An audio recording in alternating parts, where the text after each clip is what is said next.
ꯈꯨꯔꯨꯝꯖꯔꯤ ꯂꯣꯏꯗꯥꯡꯒꯤ ꯀꯤꯆꯟꯅ ngasi aina semjariba recipe asi chicken mapum bake tawbani masida aina sijanajariba masala asi icham chamba yumda irai laina available oiba ngaktani adubo aina semjariba process asina kayam yamna tasty oibage habado adumchu yumda amuktang try tawraga yengbiyu aduga mahau adu kamdawbage habado comment tawbiro adudi hojik haurasi chicken asi bake tawnanabagidamagta kitchen towel ama lawrani kitchen towel wenjina chicken jigi masala loina taithuani ising paiba jingji ising taithoi jigi maramdi masala ji thilaga tolakpa matamda chicken jigi manung jidaida changnanabagi damaktani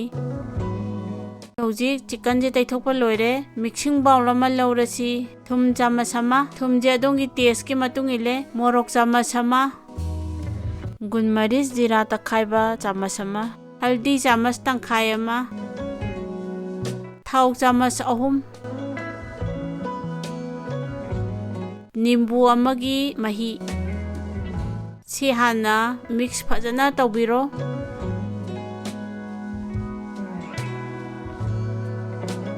ngaktang mix tawraba matungda kali michi gi powder ji chamas tangkhai phabatana mu hapani kali michi hapi ji maramdi chicken ji deida magi flavor ji leinana bagi damaktani kali michi hapa matung ji deida masala je mu phajana mu mix tawbiro adudi hojik chicken je muk totpa haurasi chicken je lawraga chicken ji gi masa je loina mak thungnana ba khut ani jina noi dana masala ji changnana bagi damakta noirani bung phana phajana noirani sumain tawdana didi masala noi biju loisala loiban loisala abanina aina hojik machi chicken ji gi mabuk manung jidaida ko tilau ani gi chawrapna machung mari thokna ka akanda machung mari ji ma hapani nimbu hapani adegi moro atekpa ani mahapani tilau moro atekpa champra hapi jigi maramdi sa jidaida magi huren bake tawrakpa matamda yamna manam nungsiba flavor ama tholai sa jidaida chupsalakanda madugi damakta hapani lang matek ama lawre chicken makhong ani ji punjalani punjali jigi maramdi huren bake tawrakpa matamda haktoktana bagi damangni adudi hojik chicken asi marinate tawba loirabanina freeze da 8 hour gi damakta rest tawhalani 8 hour loirabanina hojik chicken je lokthoe freeze dagi borosil gi baking tray ma lawrani tray asi oil na grease tawrani grease tawri jigi maramdi huren bake tawrakpa matamda thuna kasalakta bagi damakni hojik chicken je bake tawnana bagi damakta tray da transfer tawrani marination tawgibagi machum asi chicken ji da hijalani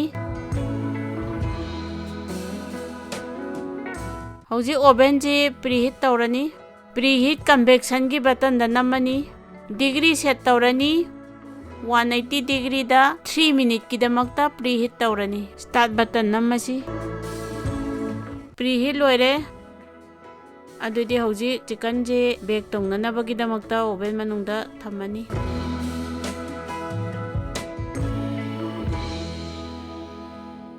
microwave plus convection mode ta namasi 170 degree celsius ta 40 minute ki damakta bake tawrasi 170 degree celsius ta thamiji gi maramdi chicken ji macha manung punamak munnana bagi damakni 40 minute complete oire adidi hojik check tawrasi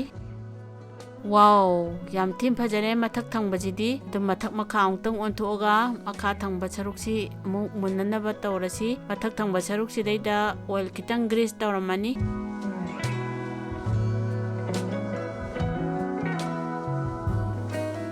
hojik mathak makha onthoaji mathak thangba saruk sida su mu oil khara grease tawrasi brashina sumain tawraga chat nanjambiramba ko adudagi mu 170 degree celsius ta 35 minute ki damakta mu bake tawrasi last ta chicken asi color phajana bagi damakta crispy oinana bagi damakta 180 degree celsius ta 5 minute ki damakta mu bake tawrani aduga loisalani ai hojik yenje bake tawba loisale machu ji de adukki matik phajagare chabada yam thina hawdoba male da aina bake tawjare baji total 80 minute change ꯍꯧꯖꯤꯛ ꯆꯥꯅꯅꯕꯒꯤ ꯑꯃꯨꯛ ꯁꯦꯝ ꯁꯥꯔꯁꯤ, ꯁꯥꯔꯞ ꯇꯧꯅꯅꯕꯒꯤ ꯇꯌꯥꯔꯤ ꯇꯧꯔꯁꯤ꯫ ꯒꯥꯔꯅꯤꯁꯤꯡ ꯇꯧꯕꯁꯨ ꯂꯣꯏꯁꯤꯜꯂꯛꯂꯦ꯫ ꯃꯁꯛꯁꯦ ꯌꯦꯡꯕꯗ ꯑꯗꯨꯛꯀꯤ ꯃꯇꯤꯛ ꯍꯥꯎꯗꯧꯕ ꯃꯥꯜꯂꯦ꯫ ꯆꯥꯕ ꯃꯇꯝꯗ ꯆꯝꯄ꯭ꯔꯥꯁꯦ ꯈꯤꯇꯪ ꯁꯨꯝꯖꯜꯂꯒꯗꯤ ꯍꯦꯟꯅ ꯍꯥꯎꯕꯅꯤ꯫ ꯑꯗꯣꯝꯁꯨ ꯇ꯭ꯔꯥꯏ ꯇꯧꯔꯒ ꯌꯦꯡꯕꯤꯌꯨ, ꯃꯍꯥꯎ ꯑꯗꯨ ꯀꯃꯦꯟ ꯁꯦꯛꯁꯟꯗ ꯁꯦꯌꯔ ꯇꯧꯕꯤꯔꯛꯑꯣ꯫ ꯚꯤꯗꯤꯑꯣ ꯑꯁꯤꯕꯨ ꯄꯥꯝꯕꯤꯔꯕꯗꯤ ꯂꯥꯏꯛ ꯁꯦꯌꯔ ꯇꯧꯕꯤꯔꯝꯃꯨ, ꯑꯗꯨꯒ ꯆꯦꯅꯦꯜ ꯑꯁꯤꯕꯨꯁꯨ ꯁꯕꯁꯀ꯭ꯔꯥꯏꯕ ꯇꯧꯕꯤꯔꯝꯃꯨ꯫ ꯃꯊꯪꯒꯤ ꯚꯤꯗꯤꯑꯣꯗ ꯎꯅꯔꯁꯤ꯫ ꯕꯥꯏ ꯕꯥꯏ꯫